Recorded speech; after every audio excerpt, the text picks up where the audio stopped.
பள்ளிகளின் பாதுகாப்பை வலுப்படுத்தும் நோக்கில் நாடு முழுவதும் உள்ள கல்வி நிறுவனங்களில் பாதுகாப்பு படை உறுப்பினர்களை நிரந்தரமாக நியமிப்பது குறித்து கல்வி அமைச்சு பரிசீலித்து வருகிறது. அண்மைய காலமாக பள்ளிகளில் நடக்கும் அத்துமீறல்கள் மற்றும் மாணவர்களின் பாதுகாப்பு குறித்த கவலைகள் அதிகரித்துள்ள நிலையில் அமைச்சர் ஃபட்லினா சிரேக் இதனை தெரிவித்துள்ளார்.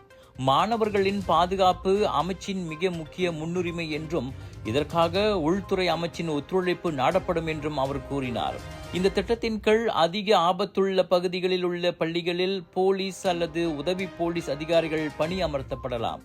இது வெறும் காவல் பணி மட்டுமல்லாமல் பள்ளிகளில் ஒரு பாதுகாப்பு கலாச்சாரத்தை உருவாக்குவதை நோக்கமாக கொண்டது என ஃபட்லினா குறிப்பிட்டார். இம்முயற்சிக்கு பெற்றோர்கள் மத்தியில் ஆதரவு கிடைத்துள்ள அதே வேளையில் உடல் ரீதியான பாதுகாப்புடன் மாணவர்களின் மனநலம் மற்றும் ஆலோசனை சேவைகளுக்கும் முக்கியத்துவம் அளிக்க வேண்டும் என கோரிக்கை எழுந்துள்ளது.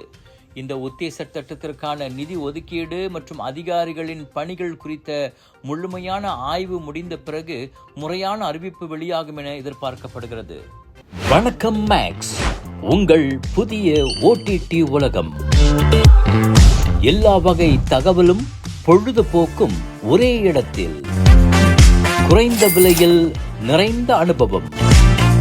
இப்போது 2 மாதங்களுக்கு இலவச சந்தா. வணக்கம் மேக்ஸ், உங்கள் பொழுதுபோக்கின் புதிய முகவரி. விலையோ மலிவு, செலவோ குறைவு, தரமோ உயர்வு, மனமோ நிறைவு.